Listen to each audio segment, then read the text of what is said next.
आज आप लोगों को हिंदी वर्णमाला माला में व्यंजनों का वर्गीकरण के बारे में पढ़ाएंगे।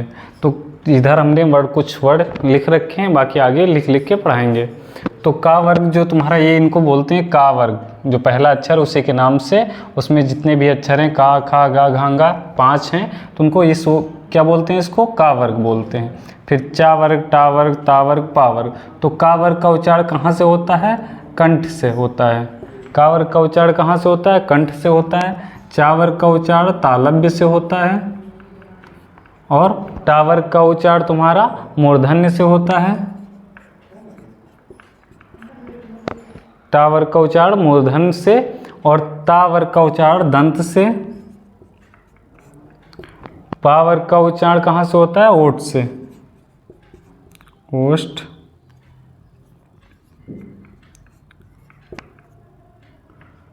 ओठ से। तो इसको इसमें देख लेते हैं हम डायग्राम के माध्यम से।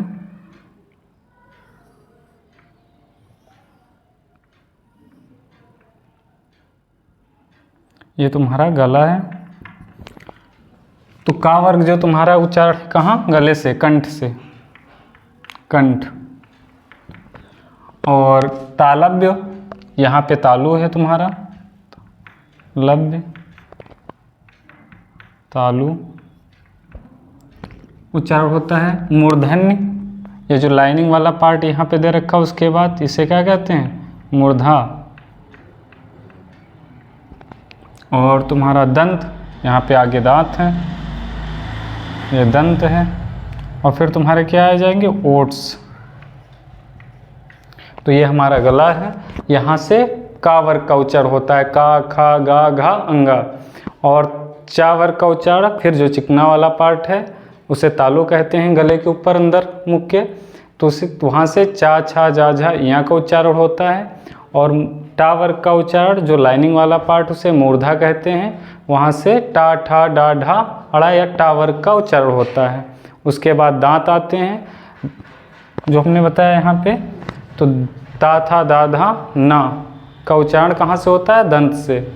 और पाफा वा भा मा का उच्चारण कहाँ से होता है? ओठ से। दांत के बाद ओठ। ये हो गया। अच्छा, प्रत्येक वर्ग के अंतिम वर्ण या पांचवा वर्ण नासिक के होता है। नाक से भी इसका उच्चारण होता है। सिक, गले के साथ साथ यानी और मुख के साथ साथ नाक से भी इनका उच्चारण होता है, इसलिए इन्हें नासिक के व्यंजन भी कहा जाता है। अब लिख लेते हैं अघोष, अघोष, अघोष,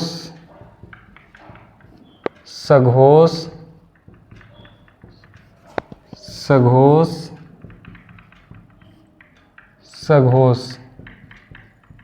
तो प्रत्येक वर्ग का प्रथम और द्वितीय, ये का और खा, जैसे का वर्ग हमने लिया, इसमें का और खा तुम्हारा क्या है? अघोष है।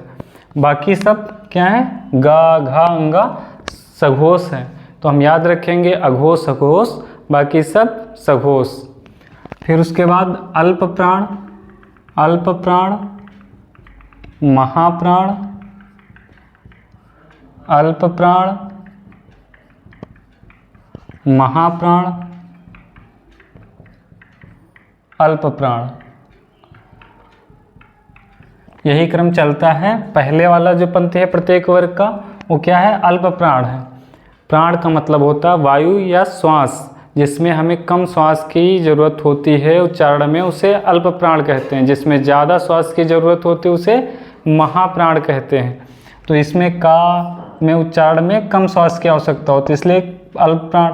तो कैसा क्रम चल रहा है? अल्प प्राण, महाप्राण, अल्प प्राण, महाप्राण, अल्प प्राण, महाप्राण, अल्प प्राण।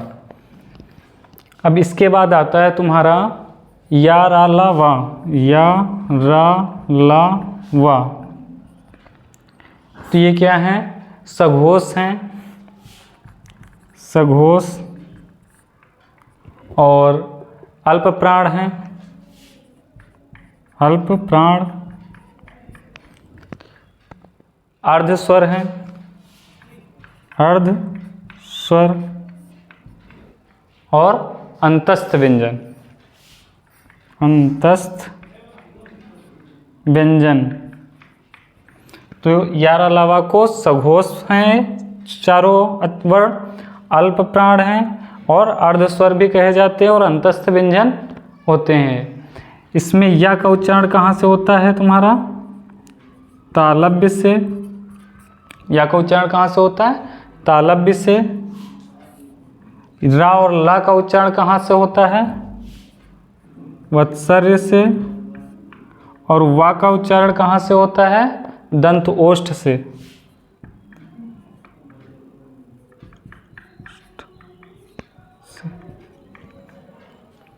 रा को,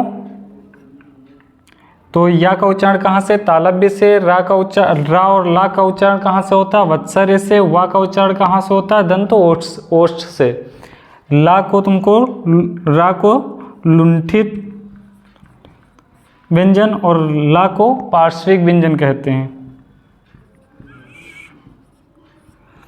तो रा को लुंठित क्यों कहते हैं? क्योंकि इसमें जब इसका उच्चारण होता है तो जीभ जो है ऊपर घूम जाती है, इसलिए इसे क्या कहते हैं? रा को लुंठित व्यंजन कहते हैं। और ला का उच्चारण जब होता है तो जीभ के किनारों से या पार्श्व से छूती है, हवा निकल जाती है, इसे हम क्या कहते हैं? इसलिए ला को पार्श्विक व्यंजन कहते हैं। एक चीज़ और याद करने के लिए, देखो इसमें ला आ रहा है लुंठित में, इसलिए रा वर्ण को कहा जाता है लुंठित। और पार्श्विक में रा का उच्चारण आ रहा है, इसलिए ला को पार्श्विक कहा जाता है। अब इसके बाद आता है सा, सा, सा, सा, हाँ। तो जो ये सा है, इसको ये पहले लिख लेते हैं, सा, सॉरी, सा।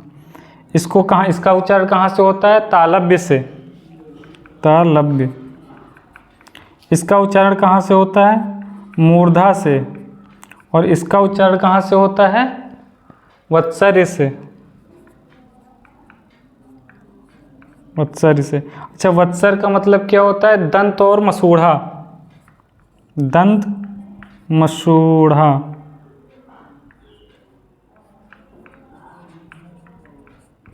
दंत मसूढ़ा,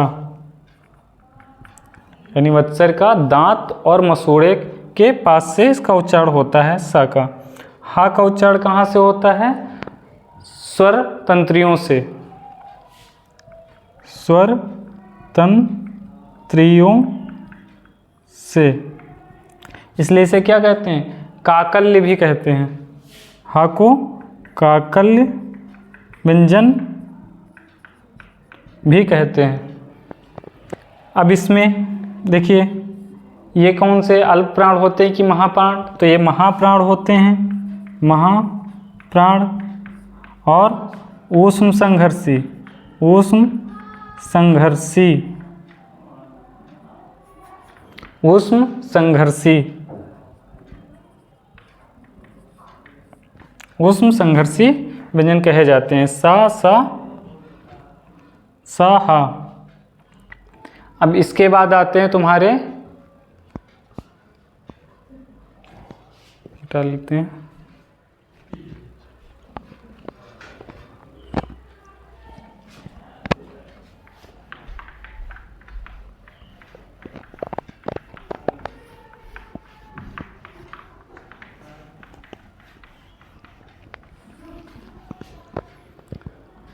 संयुक्त व्यंजन। तो कौन कौन से हैं?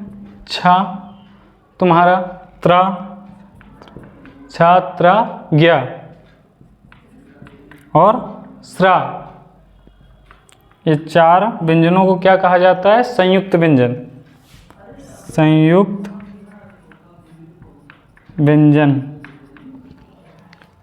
तो छा संयुक्त का मतलब मिल के बने, तो छा किन दो वर्णों से मिलकर बने हैं? का प्लस सा। और त्रा तुम्हारा किससे मिलके बना है? ता और रा से। ज्ञा किससे मिलकर बना है? जा और या से। जा, या। स्रा किससे मिलकर बना है? सा और रा से। तो इन तीन चारों को क्या कहा जाता है? संयुक्त व्यंजन कहा जाता है। अब उच्छिप्त व्यंजन,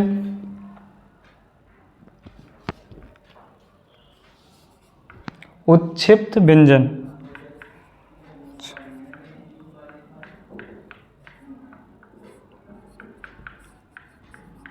उच्छिप्त व्यंजन कौन से होते हैं?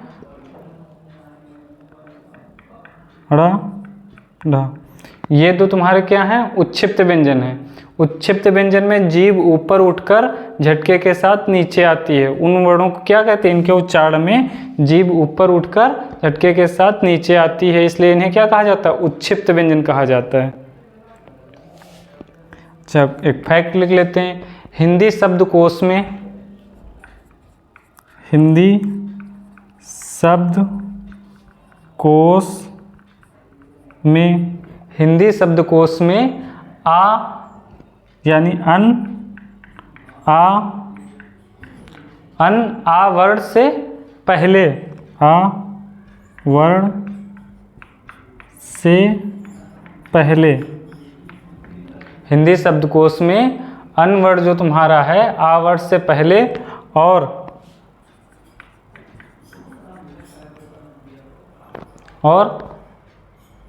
छा का के बाद आता है। छा तुम्हारा का के बाद आता है। तो अन जो है आ वर्ण से पहले आता है और का के बाद छा आता है। छा का के बाद आता है। दूसरा फैक्ट लिख लेते हैं। अयोग वाह या अनुस्वार, अयोग वाह। अयोग वाह का मतलब जिसका किसी के साथ योग ना हो उसे क्या कहते हैं? अयोग वाह। तो अनुस्वार, अनुस्वार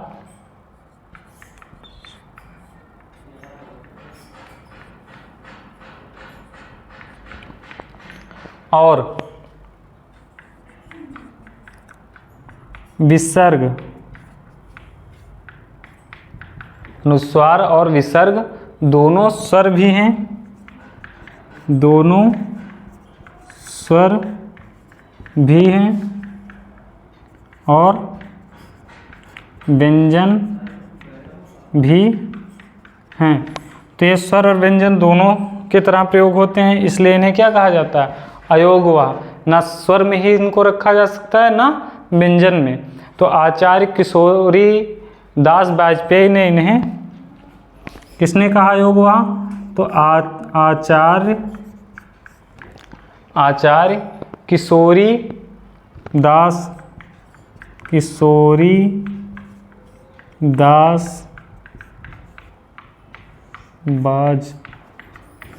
आचार्य किशोरी दास वाजपेयी ने इन्हें अयोगवाह कहा है। किसने अयोगवाह का नाम दिया? आचार्य किशोरी दास वाजपेयी ने।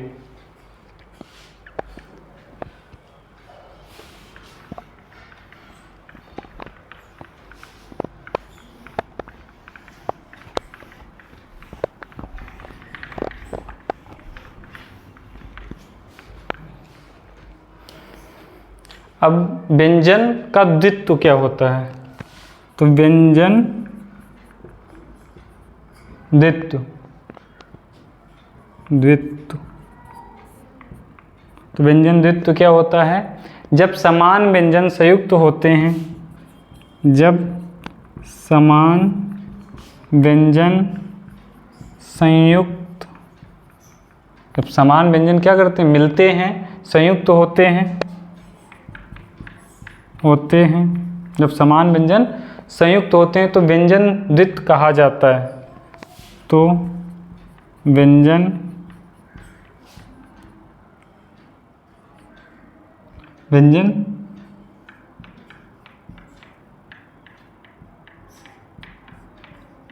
द्वित्व कहा जाता है। जैसे एग्जाम्पल से इसको समझते हैं, व्यंजन द्वित क्या है। बच्चा, तो समान चा और चा है, ये दोनों जब मिलते हैं तो यहाँ पे व्यंजन द्वित हो जाता है, इसे क्या कहेंगे, व्यंजन द्वित हो गया। 80 और इक्का,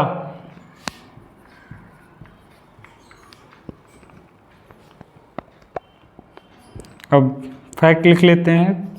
हिंदी में दो महाप्राण व्यंजन कभी द्वित होकर नहीं आते। पहला व्यंजन हमेशा अल्प प्राण होगा। तो हिंदी में दो महाप्राण, हिंदी में दो महाप्राण व्यंजन कभी द्वित नहीं होकर आते हैं। हमेशा पहला व्यंजन, लिख लीजिए, पहला व्यंजन हमेशा अल्प प्राण होगा। अल्प प्राण होगा।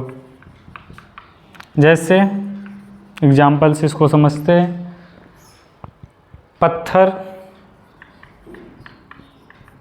तो यहाँ पे व्यंजन द्वित हो रहा है, था भी व्यंजन है और ता भी।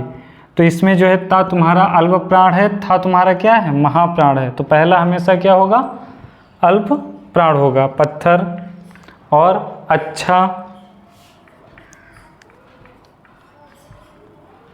देखो चा और छा, चा है चा, तो इसमें चा तुम्हारा अल्प प्राण है, छा तुम्हारा महाप्राण है। मक्खी, का और खा, तो ये तुम्हारा क्या है, अल्प प्राण, खा तुम्हारा महाप्राण। जब व्यंजन द्वित होता है तो पहला क्या होता है, अल्प प्राण होता है, दूसरा महाप्राण होता है। अच्छा, इन सभी को स्पर्शी व्यंजन कहते हैं। अब इसमें तुम्हारे स्पर्शी व्यंजन 25, तुम्हारे दो और हैं। इन दोनों को अगर शामिल कर लिया जाए तो कितना हो जाएगा, 27। अगर इनको हटा दिया जाए तो कितने हैं स्पर्शी व्यंजन, 25, और इन दोनों को शामिल कर लिया जाएगा तो तुम्हारे कितने हो जाएंगे, 27 स्पर्शी व्यंजन। स्वरों की संख्या कितनी है, स्वरों की संख्या 11, स्वरों की संख्या 11। कुल व्यंजनों की संख्या, कुल व्यंजनों की संख्या, कुल व्यंजनों की संख्या कितनी है, 41। कुल व्यंजनों की संख्या कितनी है, 41। मूल व्यंजनों की संख्या, मूल व्यंजनों की संख्या 33। मूल व्यंजनों की संख्या कितनी है, 33 दे रखी है। और लिख लेते हैं।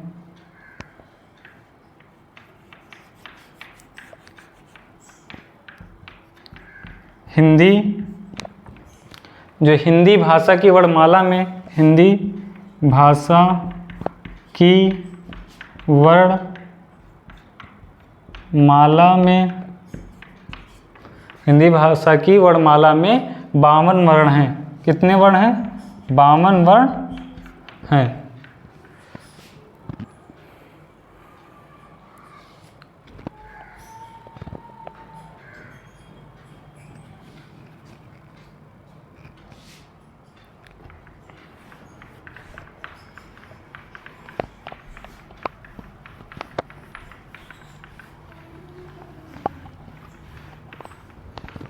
अच्छा, इनका वर्गीकरण कुछ और भी हैं, जैसे उच्चारण स्थान के आधार पर, उच्चारण प्रयत्न के आधार पर, अभ्यंतर बाहरी प्रयत्न और नहीं, अभ्यंतर मतलब अंदर से जो उच्चारण प्रयत्न किया जाता है, उच्चारण प्रयत्न बाह्य प्रयत्न के आधार पर जो बाहरी तरीके से उच्चारण करने का प्रयास किया जाता है, और प्रवणता के आधार पर और पेशीय तनाव के आधार पर।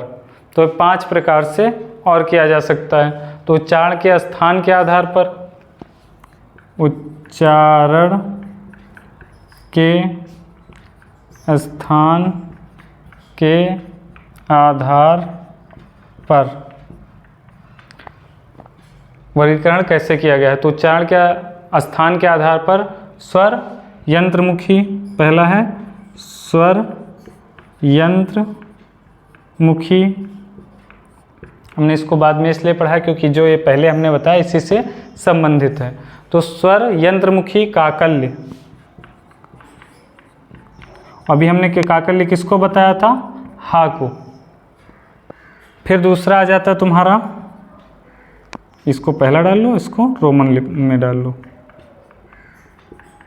दूसरा तुम्हारा आ जाता है कंठ का वर्ग, ये जो तुम्हारे कंठ। तीसरा है, इधर को भी लिख लेते हैं, तीसरा तुम्हारा है तालव्य। ये किसके आधार पर ये उच्चारण किया गया, उच्चारण के स्थान के आधार पर, किस स्थान से, मुख के किस स्थान से इनका उच्चारण होता है। तो तालव्य, तालव्य में कौन सा वर्ग है, चा वर्ग।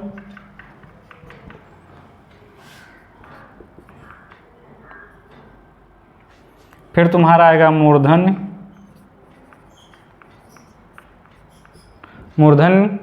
मूर्धन्य में टा वर्ग, टा वर्ग। फिर पांचवा है तुम्हारा दंत ता वर्ग, यानी ये सभी इसमें आएंगे। तो उच्चारण के स्थान के आधार पर इसको बांटा गया है, ये कंठ, तालव्य, मूर्धा और ओष्ठ। दंत हो गया। छठा है तुम्हारा ओष्ठ,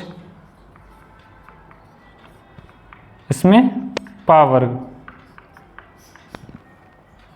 सातवां है, छठा तुम्हारा क्या है, ओष्ठ पा वर्ग। सातवां है दंतोष्ठ, दंत ओष्ठ या वत्सर्य, नहीं सॉरी दंतोष्ठ। तो दंतोष्ठ में वह तुम्हारा आता है, वत्सर तो दंत मसूड़ा होता है। अब दूसरा आधार क्या है इसका, दूसरा लिख लेते हैं उच्चारण प्रयत्न के आधार पर, उच्चारण प्रयत्न के आधार पर, उच्चारण प्रयत्न के आधार पर। इसमें 2 प्रकार के होते हैं, एक होता है अभ्यंतर प्रयत्न और बाह्य प्रयत्न। तो पहले हम इसमें देखेंगे अभ्यंतर, अंदर से अभ्यंतर प्रयत्न, जो प्रयास किया जाता है, प्रयत्न उच्चारण करने में जो अंदर से प्रयास होता है तुम्हारा, उसे क्या कहते हैं, उच्चारण प्रयत्न के आधार पर अभ्यंतर प्रयत्न। इसमें कौन कौन से आते हैं, स्पर्श यानी छूते हुए। तो कौन आता है, का, खा, गा, का, ख, गा, घा, का, खा, गा, घा। फिर चा वर्ग छोड़ दिया जाता है, टा, ठा, डा, ढा, टा, ठा, डा, ढा, ये वाला हो गया। ता, था, ता, था, ता, था, ता, था, दा, धा। फिर उसके बाद पा, फा, बा, भा, पा, फा, बा, भा। ये तुम्हारे क्या हैं, स्पर्श करते हुए निकलते हैं, उनका उच्चारण होता है। तो उच्चारण प्रयत्न के आधार पर स्पर्श संघर्षी कौन से हैं, स्पर्श संघर्षी और साथ साथ ऊष्म संघर्षी थे, ये क्या है, स्पर्श संघर्षी। तो ये चा वर्ग वाला तुम्हारा, चा, छा, जा, झा, ये तुम्हारे चा, छा, जा और झा तुम्हारे क्या हैं, स्पर्श संघर्षी हैं। अब ऊष्म संघर्षी, ऊष्म संघर्षी, ऊष्म संघर्षी में आते हैं सा सा हा, सा सा हा, ये तुम्हारे ऊष्म संघर्षी में आते हैं। पार्श्विक, पार्श्विक, पार्श्विक में कौन सा आएगा तुम्हारा उच्चारण प्रयत्न के आधार पर ला, और लुंठित रा, ये उच्चारण प्रयत्न के आधार पे है। और कौन सा प्रयत्न? अभ्यांतर। उच्छिप्त,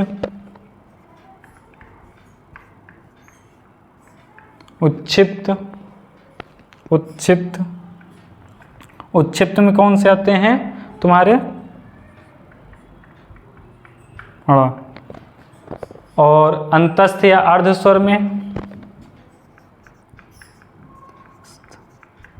या अर्ध स्वर, या और वा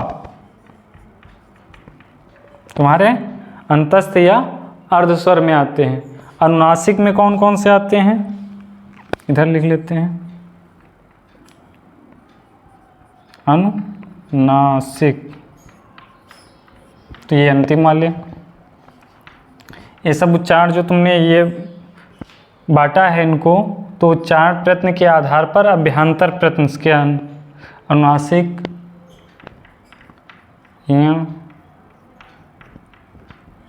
अड़ा, ना और मा, ना मैं इधर लिख लेते हैं।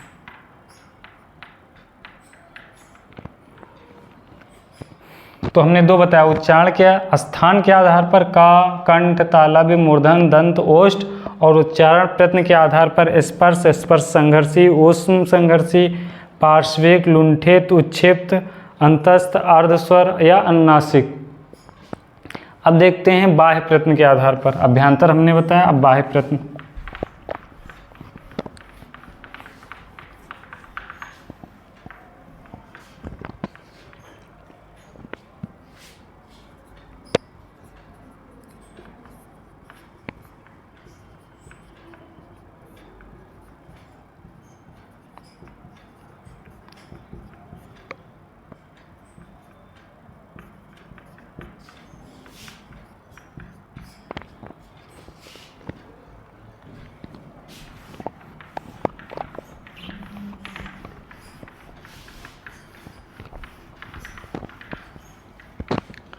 तो बाह्य प्रयत्न के आधार पर कौन कौन से हैं? अघोष, सघोष, कौन सा है? अघोष, और दूसरा सघोष या सिर्फ घोष। सघोष को ही घोष कहा जाता है। देखो, फेफड़े से जो सांस आती है, तो जब कंपन होती है उसे क्या कहते हैं? सघोष कहते हैं। और जिसमें कंपन नहीं होती है तो उसमें क्या, उसे क्या कहते हैं? अघोष कहते हैं। फिर तुम्हारा आ जाता है प्रवणता के आधार पर। चौथा है प्रवणता के आधार पर, नहीं प्रवणता नहीं, प्राणता के आधार पर। प्राणता के आधार पर, प्राण मतलब वायु, श्वास। तो प्राणता के आधार पर अल्प प्राण, जिसमें कम श्वास की जरूरत हो, अल्प प्राण। दूसरा है महाप्राण, जो ये हमने ऊपर पढ़ाया था। तो ये किसके आधार पर बांटे गए हैं? प्राणता के आधार पर। फिर पांचवा तुम्हारा है, पांचवा है पेशी तनाव के आधार पर। पेशी तनाव के आधार पर, जो पेशी हैं उच्चारण करने पर जो उसमें तनाव खिंचाव आ जाता है, उसके आधार पर। कठोर, कठोर पहला है इसमें पेशी तनाव में, कठोर। तो इसमें कौन कौन से आते हैं? अघोष और महाप्राण। अघोष और महाप्राण। फिर दूसरा कौन सा है? शिथिल,